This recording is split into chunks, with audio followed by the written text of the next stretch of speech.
दोस्तों, बिग सोचों में खुशामदीद।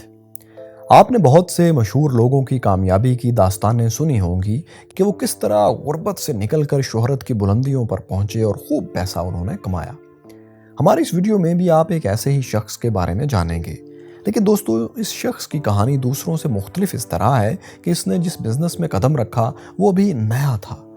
दोस्तों, आप सब ने अपने बचपन में Mickey mouse, Donald duck, Pluto, the lucky rabbit वाले कार्टून बहुत शौक से देखे होंगे और कई ऐसी फिल्में भी आपने देखी होंगी जिनके शुरू में वॉल्ट डिज्नी स्टूडियोज और इसके बैकग्राउंड में डिज्नीलैंड की तस्वीर आती थी। तो हो सकता है आप में से बहुत सौ ने यह सोचा हो कि वॉल्ट डिज्नी आखिर है क्या। आप ये तो जान चुके होंगे कि वॉल्ट डिज्नी एक शख्स का नाम है जो इन फिल्मों को प्रोड्यूस करता था। लेकिन दोस्तों, क्या आपको मालूम है कि वो एनिमेटर, राइटर और वॉइस एक्टर भी था, बल्कि उसे एनिमेटेड कार्टून फिल्मों के बानियों में से एक माना जाता है। आखिर ये शख्स कौन था? इसे इस मुनफरिद और अलग किस्म के बिजनेस में जाने का ख्याल कैसे आया? वॉल्ट डिज्नी ने मिकी माउस के अलावा और कौन से कार्टून किरदार तख्लीक किए और इसके पास कितने ऑस्कर अवार्ड्स हासिल करने का रिकॉर्ड है? इसे दुनिया के सबसे बड़े तफरीही पार्क यानी डिज्नी वर्ल्ड बनाने का ख्याल कैसे आया? इस पर कितना पैसा खर्च हुआ और वॉल्ट डिज्नी के आखिरी अल्फाज में क्या राज पोशीदा था? यही आप इस वीडियो में जानेंगे।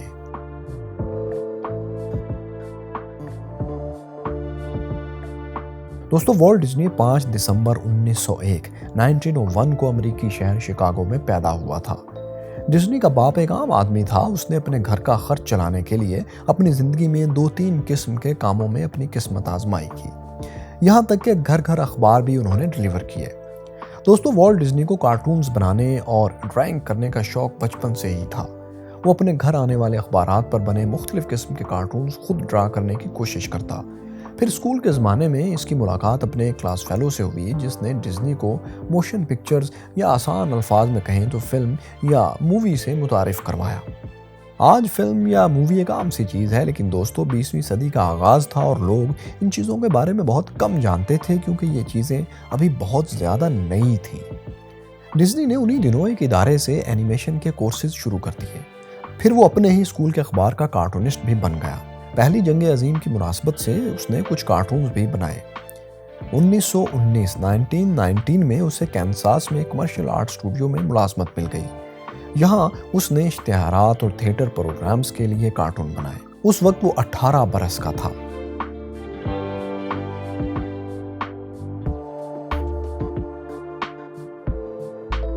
दोस्तों, 1920 में डिज्नी ने एक दोस्त के साथ मिलकर कैनसास में कार्टून एनिमेशंस का एक बिजनेस शुरू किया। शुरू में उन्हें कस्टमर्स नहीं मिल पाए। दोनों ने अपना बिजनेस छोड़कर एक दूसरी कंपनी ज्वाइन कर ली। दोस्तों, ये दूसरी कंपनी एनिमेशन टेक्निक्स को इस्तेमाल करके कार्टून्स बनाया करती थी। इस तरह डिज्नी ने भी एनिमेशंस में दिलचस्पी लेना शुरू की और ख़ुद से किताबें पढ़कर एनिमेशंस के कुछ नए तरीके सीखे। इसके बाद उसने फिर से अपना बिजनेस शुरू किया, एक स्टूडियो बनाया और इस बार उससे एक लोकल थिएटर ने राब्ता किया। डिज्नी ने एनिमेशन के नए तरीकों को इस्तेमाल करते हुए शॉर्ट कार्टून्स बनाए जिन्हें लाफोग्राम्स का नाम दिया गया। 2 साल तक डिज्नी के बनाए हुए कार्टून्स की एनिमेशंस को खूब मकबूलियत मिली और इसने अपनी कंपनी में मजीद एनिमेटर्स हायर कर लिए। इसके बाद डिज्नी ने 12 मिनट की एक कार्टून फिल्म बनाई जिसे आप और हम एलिस वंडरलैंड के नाम से जानते हैं। ये बच्चों के मशहूर novel Alice in the Wonderland पर मबनी थी।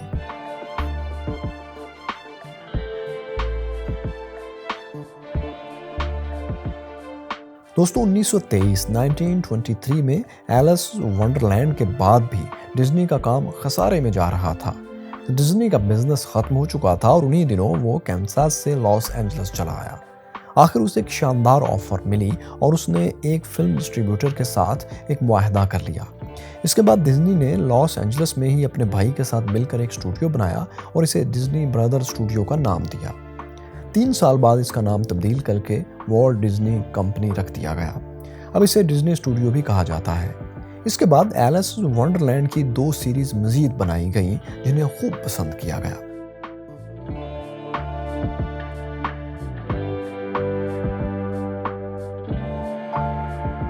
दोस्तों, आमतौर पर मिकी माउस को ही डिज्नी का तख्लीक करदा पहला कार्टून किरदार समझा जाता है, लेकिन ऐसा नहीं है।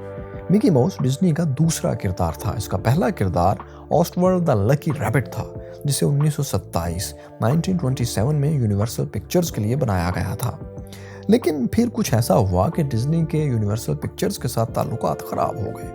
ऑस्वल्ड द लकी रैबिट किरदार के सारे राइट्स यूनिवर्सल पिक्चर्स के पास थे और उन्होंने डिज्नी को इसके पैसे देने से इनकार कर दिया। सूरत हाल को देखते हुए डिज्नी ने एक नया किरदार मुतारिफ करवाया जो पिछले किरदार से भी ज्यादा मशहूर हुआ। दोस्तों, ये वही मिकी माउस का किरदार था जिसे पूरी दुनिया आज भी अपने सबसे ज्यादा चाहे जाने वाले किरदार के तौर पर जानती है। दोस्तों, 1934 में डिज्नी ने एक और किरदार मुतारिफ करवाया। ये डोनाल्ड डक का किरदार था। दिलचस्प बात यह है कि इस किरदार का ख्याल डिज्नी को एक शख्स को अजीबोगरीब आवाज में एक नज़्म पढ़ते सुनकर आया था, यानी उसकी आवाज से डिज्नी के जहन में एक किरदार ने जन्म लिया।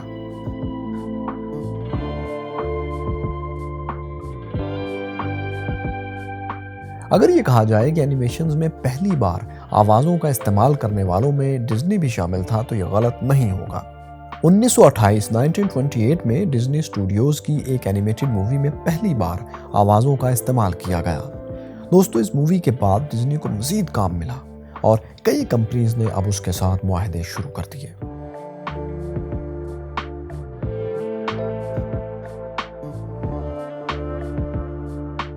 उन्नीस 1929 में डिज्नी ने द स्केलेटन डांस के नाम से कार्टून मूवी बनाई।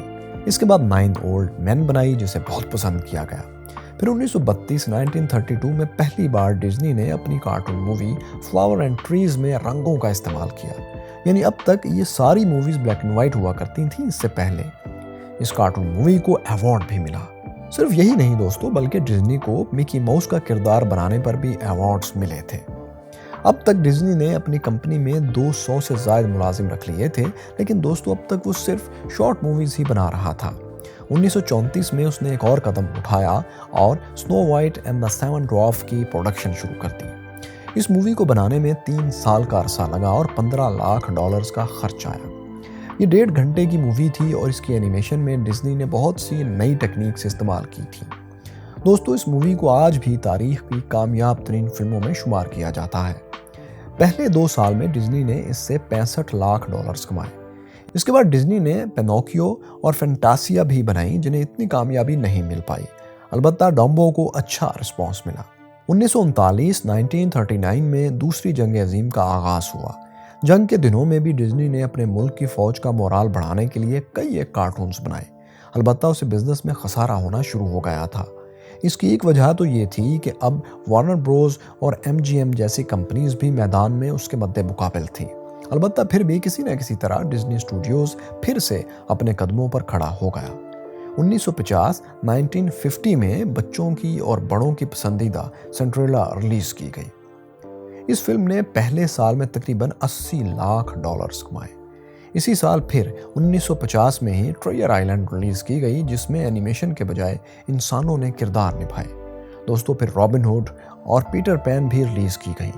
डिज्नी स्टूडियोज उस वक्त अपनी कामयाबी के अरूज पर था।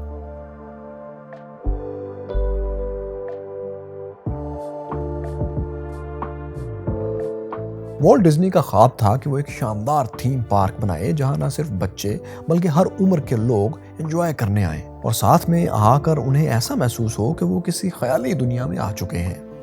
1955 में डिज्नी ने अपने इस ख्वाब को पूरा किया और कैलिफोर्निया में एक ऐसे थीम पार्क का इफ्तिताह हुआ। इसकी तामीर में $1.70 लाख का खर्च आया।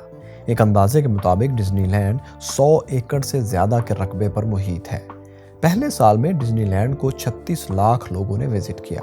दोस्तों, 1971 में डिज्नी स्टूडियोज ने अमेरिकी रियासत फ्लोरिडा में ऐसे ही एक थीम पार्क का इफ्तिताह किया। उसे डिज्नी वर्ल्ड का नाम दिया। ये तकरीबन 25,000 एकड़ से ज़ायद रकबे पर फैला हुआ है और इस तरह दुनिया का सबसे बड़ा थीम पार्क इसी को माना जाता है।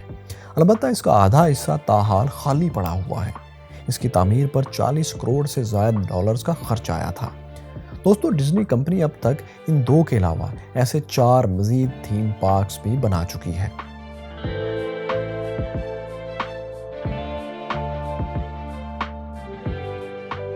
वॉल्ट डिज्नी लंग्स कैंसर के बायस 1966 में 65 वर्ष की उम्र में ही दुनिया से चला गया।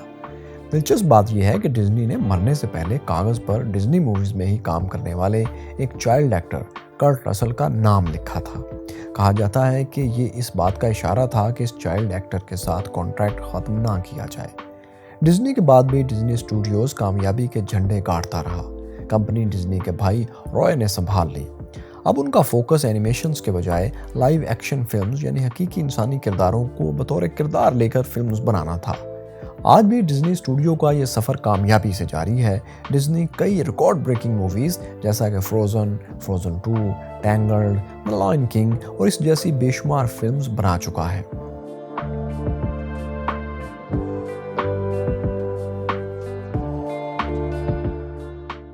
दोस्तों, 16 साल की उम्र में डिज्नी को फौज में जाने का शौक हुआ था।